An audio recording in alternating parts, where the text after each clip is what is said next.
Judge Thomas Roberts tapped his gavel with the practiced ease of his 15 years on the bench. The courtroom fell silent as he looked over his reading glasses at the black woman standing before him. Ms. James, this is your third appearance for the same traffic violation. The court finds you in contempt and imposes a fine of £500, he said firmly. Olivia James stood tall, her posture perfect and professional. Unlike the nervous people who usually stood in that spot, she showed no fear at all. Her dark suit was perfectly tailored, and she carried herself with quiet confidence. Your Honor, with respect, I believe there's been a mistake. My previous appearances were to challenge the law itself, not for new violations. Judge Roberts felt his face grow warm. He didn't like being corrected, especially not in his own courtroom where he had ruled for so many years. He prided himself on being fair and just, but something about this woman's calm defiance irritated him. Ms. James, I won't be corrected in my own courtroom.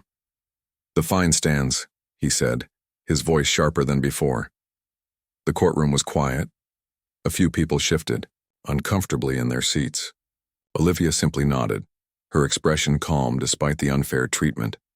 As Olivia opened her expensive leather case to get her wallet, something dropped to the floor with a small sound. A business card. The court officer, Bill, picked it up and was about to hand it back to her when his eyes widened slightly. Instead, he walked over and handed it to the judge. Judge Roberts took the card with a slight frown. What could be so important about a business card? But as he read the words printed in elegant gold lettering, his stomach dropped. Olivia James, senior partner, Bedford and Mitchell Law Firm. The judge's hand trembled slightly. Bedford and Mitchell was one of the most respected law firms in London. They took on high-profile cases and rarely lost. And the woman he had just treated like a common repeat offender was a senior partner there. He looked up at Olivia James with new eyes. She met his gaze steadily, neither angry nor smug, simply waiting. The court will take a 15-minute recess, Judge Roberts announced suddenly, standing up and quickly heading to his chambers. Once alone, he sat heavily in his chair. His hands were still shaking. Why had he assumed she was just another defendant? Would he have treated a white lawyer the same way? The questions made him uncomfortable. Outside in the hallway, Olivia stood calmly speaking on her phone. Yes, same judge, same response, she was saying. I think we might have enough now to move forward with the class action. Bill, the court officer, approached her hesitantly. Ms. James? I just wanted to say, the judge isn't usually like that. He's normally quite fair. Olivia smiled gently at him. The problem, Bill, is that normally depends on who's standing in front of him. That's exactly why I'm here. When court resumed, Judge Roberts couldn't quite meet Olivia's eyes. Ms. James, it appears there has been a misunderstanding. The contempt citation is withdrawn. Thank you, Your Honor, Olivia replied. However, I'd like to inform the court that Bedford and Mitchell will be filing a formal review of traffic citation patterns in this district. Our preliminary data shows significant disparities in how these laws are applied across different communities. The judge's face paled. He understood what she wasn't saying out loud, that she had been testing his courtroom, documenting his responses as part of a larger investigation. The court will welcome any review that helps ensure justice is applied equally, he managed to say. As Olivia gathered her papers, a young black woman in the gallery caught her eye and gave her a small nod of thanks. That single moment made all the frustration worthwhile. This wasn't just about traffic tickets. It was about dignity, respect, and the simple right to be treated fairly regardless of one's appearance. Judge Roberts watched Olivia leave, realizing that his comfortable world had just been shaken. What other biases had been hiding in his decisions all these years? For the first time in a long while, he felt uncertain about his own judgment. The end Olivia James's legal career wasn't just impressive, it was remarkable. At 36, she had already won 4 major cases at the High Court and built a reputation that made other lawyers nervous when they saw her name on opposing documents. Her office at Bedford and Mitchell overlooked the Thames, a view she had earned through years of hard work and brilliance. That evening after the courtroom incident, Judge Thomas Roberts sat alone in his chambers. The business card lay on his desk, its gold lettering catching the light. He picked it up, turning it over in his fingers. Bedford and Mitchell was known for taking on systemic issues, not just individual cases. His clerk, Mary, knocked and entered, with a cup of tea. "Still here, sir? It's getting late." "Mary, have you ever noticed me treating people differently based on how they look?" he asked suddenly. Mary's hesitation was brief but telling. "I don't think it's my place to say, sir." After she left, the judge pulled out the records from the past month. As he reviewed case after case, a pattern began to emerge that made his stomach tighten. Harsher words for some, more lenient sentences. For others, it wasn't dramatic, but it was there. Meanwhile, across town, Olivia sat in her large corner office. The city lights twinkled below as she reviewed the data her team had collected. 6 months of court observations, traffic stops, and sentencing patterns painted a clear picture of uneven justice. Her assistant Peter knocked gently. The judge's office called. "He'd like to meet with you tomorrow morning before court." Olivia nodded, not surprised. "Tell him I'll be there at 8. As Peter left, Olivia's phone rang. It was her mother, Grace. "How did it go today?" Grace asked. 20 years ago, she had fought similar battles as one of the few black female doctors at her hospital. "Just as we expected," Olivia replied. "He saw the suit but not the lawyer wearing it. And now? Now he's uncomfortable. That's where change begins." Grace was quiet for a moment. "Be careful, love. Men like him can be dangerous when they feel threatened." "I'm not threatening him," Olivia said. "I'm offering him a chance to be better." The next morning was unusually foggy, the courthouse steps slick with moisture as Olivia climbed them. A young man was sitting there, shoulders hunched against the chill. "Excuse me," he said as she passed. "Are you Ms. James?" Olivia stopped, immediately alert. "I am. My brother got 5 years for a crime his white friend got probation for. Same judge, same evidence." He handed her a worn envelope. "Our mom kept all the court papers." Olivia took the envelope. "I'll look into it." "They said you would," he replied with a small smile. "Word's getting around about what you're doing." Inside the courthouse, the usual morning bustle felt different. Eyes followed her that normally wouldn't have noticed her. Some were curious, others grateful, a few hostile. Judge Roberts was waiting in his chambers, looking like he hadn't slept. His desk was covered with open files. "Ms. James, thank you for coming," he said, standing as she entered. His voice lacked its usual confidence. "Of course, Your Honor." He gestured to the chair across from him. "I've been reviewing some of my past cases. I found inconsistencies I can't explain." Olivia sat down, placing her briefcase beside her. "I'm listening." "I've always prided myself on being fair," he continued. "But the numbers tell a different story." He pushed several papers toward her. "Black defendants received harsher sentences in 62% of comparable cases in my courtroom. That's actually below the national average," Olivia said quietly. The judge's face fell further. "That doesn't make it right." "No," she agreed. "It doesn't." "Why? Did you come to my courtroom specifically?" he asked. "Because you have a reputation for being reasonable," Olivia replied honestly. "Some judges are beyond reaching. You're not." Judge Roberts seemed surprised by this. "What are you planning to do with your findings?" "That depends," Olivia said, "on what you're planning to do with yours." For a long moment, they looked at each other across the desk. Two people with power, though of very different kinds. Outside, the fog was beginning to lift, sunlight breaking through in patches. "I want to fix this," the judge finally said. "I just don't know how." Olivia opened her briefcase and took out a folder. "Then let me show you where we can start." As they began to talk, Olivia felt a cautious hope. Change was never easy and rarely quick, but it always began with someone willing to see the truth, even when that truth was uncomfortable. The end. The judge's office felt smaller in the morning light as Olivia sat across from Judge Roberts. Between them lay stacks of case, files and data reports they had been reviewing for the past week. The old clock on the wall ticked loudly in the silence. "Ms. James, I owe you an apology," Judge Roberts began, his voice heavy with genuine regret. "I made assumptions that were unfair and unprofessional." Olivia studied him for a moment.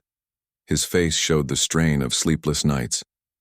The confident man who had fined her unfairly was now humbled by what he had discovered about his own behavior. "Your Honor, may I speak openly?" she asked. When he nodded, she continued, "This isn't about me. I finished top of my class at Cambridge Law.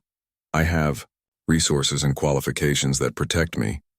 But what about those who don't? The single mothers who can't miss work to fight an unfair ticket? The young men who can't afford lawyers?"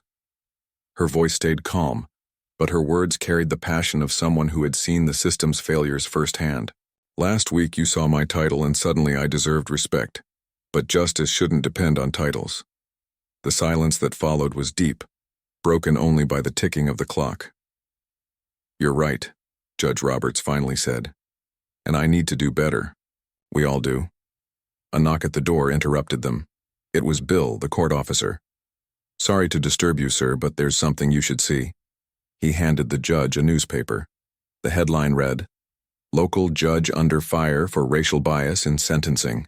Below was a picture of Judge Roberts and statistics from some of their early findings. Judge Roberts paled. "I didn't know this would go public so quickly." "Neither did I," Olivia said, genuinely surprised. "This wasn't my doing." The judge looked at her sharply. "Then who?" Before she could answer, his phone rang. It was the Chief Justice calling for an immediate meeting. "This could end my career," Judge Roberts said after hanging up, his voice flat. Olivia leaned forward. "Or it could be the beginning of real change. It depends on how you respond." As they walked toward the Chief Justice's office, they passed through the main hall. A small crowd had gathered outside the courthouse. Some held signs, "Justice for all," and "Equal treatment under law." Among them, Olivia spotted the young man from the steps who had given her his brother's case file. He caught her eye and gave a small nod. The meeting with the Chief Justice, Eleanor Wilson, was tense. A stern woman with 30 years on the bench, she had little patience for public scandals. "Thomas, this is serious," she said. "These allegations could damage public trust in our entire court system." "They aren't allegations, Eleanor," Judge Roberts replied quietly. "They're facts. I verified them myself." The Chief Justice looked surprised, then turned to Olivia. "And what is your firm planning to do with these facts?" "That depends on how the court responds," Olivia said. "We can file a formal complaint and pursue class action suits for those unfairly sentenced, or we can work together on meaningful reforms." Chief Justice Wilson's eyes narrowed. "Are you threatening this court, Ms. James?" "No," Olivia replied calmly. "I'm offering a partnership. The public doesn't just want punishment. They want progress." The three of them sat in silence for a moment. Outside, the crowd had grown larger. "What kind of reforms?" the Chief Justice finally asked. For the next hour, they discussed possibilities: regular review of sentencing patterns, bias training for all court staff, community oversight boards, and changes to how traffic stops were conducted in certain neighborhoods. As the meeting ended, Judge Roberts looked exhausted but determined. "I'll face whatever consequences come, but I want to be part of fixing this." Chief Justice Wilson sighed. "I've known you for 20 years, Thomas. You're not a bad person. But good people can uphold bad systems without realizing it." She turned to Olivia. "Draft your proposal. I'll make sure the right people see it." As Olivia left the courthouse, the crowd parted for her. A woman stepped forward, tears in her eyes. "My son got 3 years for something his friend walked away from," she said. "Can you help him?" Olivia took the woman's hands in hers. "We're working on it. Not just for your son, but for everyone." That evening, as Olivia worked late in her office, she received a message from Judge Roberts. "Meeting set with police commissioner and district attorney for tomorrow." They're nervous but willing to talk. This is just the beginning, isn't it? Olivia smiled as she typed her reply. Yes, just the beginning. Outside her window, the city lights shone like stars. For the first time in a long while, they seemed to hold promise rather than just beauty. The end, the courthouse was busy with activity as Judge Roberts announced a new program, a review of all contempt citations and fines given in his courtroom over the past 6 years. Reporters filled the small press room, cameras flashing as he spoke. Ms. James has agreed to oversee this review for free, he told the gathered press. And I've asked that the Law Society conduct bias training for all judges in our district. Olivia stood beside him, surprised by his commitment to change. What had started as a personal slight had grown into something much more important. She had expected resistance, maybe even hostility. Instead, the judge had embraced the opportunity to make things right. This isn't about pointing fingers, Olivia added when it was her turn to speak. It's about making sure our justice system works fairly for everyone. A reporter raised his hand. Judge Roberts, won't this review damage public trust in the courts? The judge paused before answering.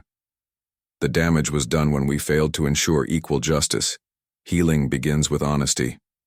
Later, that week, they worked side by side in a conference room reviewing case after case. 5 other volunteers from Bedford and Mitchell joined them, along with 3 law students from the local university. The work was slow and often uncomfortable. Some patterns became clear right away. Harsher penalties for people of color, less patience given to those without legal representation, and stricter enforcement in certain neighborhoods. How did I not see this before? Judge Roberts asked one evening, more to himself than to Olivia. They were the last 2 left in the room, surrounded by stacks of files. Because the system wasn't designed for you to see it, she answered gently. But now that you do, you have the power to change it. As the weeks passed, their working relationship grew into a true mentorship, though sometimes it wasn't clear who was teaching whom. The judge had decades of legal knowledge, but Olivia understood the real-world impact of legal decisions in a way he never could. The work wasn't without challenges. 3 other judges refused to participate in the review. Anonymous complaints were filed against both Olivia and Judge Roberts. One morning, Olivia arrived at her office to find a threatening note on her desk. People don't like change, her partner at the firm, David, warned her, especially when it threatens their power. I know, Olivia replied, but we can't stop now. By the 3rd month, they had identified over 200 cases that needed review. Some would result in reduced sentences, others in returned fines, and many in simple apologies. The local paper ran a story about their work called Justice Reimagined, featuring a photo of Olivia and Judge Roberts working late in the conference room. The day after the story ran, a young law student named Marcus came to volunteer. My father was sentenced by Judge Roberts 10 years ago, he explained to Olivia. 3 years for a crime his white friend got probation for. The same day, same evidence. Is that why you went to law school? Olivia asked. Marcus nodded. I wanted to understand how something so unfair could be legal. And did you find an answer? Not yet, he said. But maybe we're getting closer. That afternoon, Judge Roberts met with Marcus personally to review his father's case. By evening, he had filed paperwork to reconsider the sentence. It won't give him back those 3 years, Judge Roberts told Olivia later. But it's something.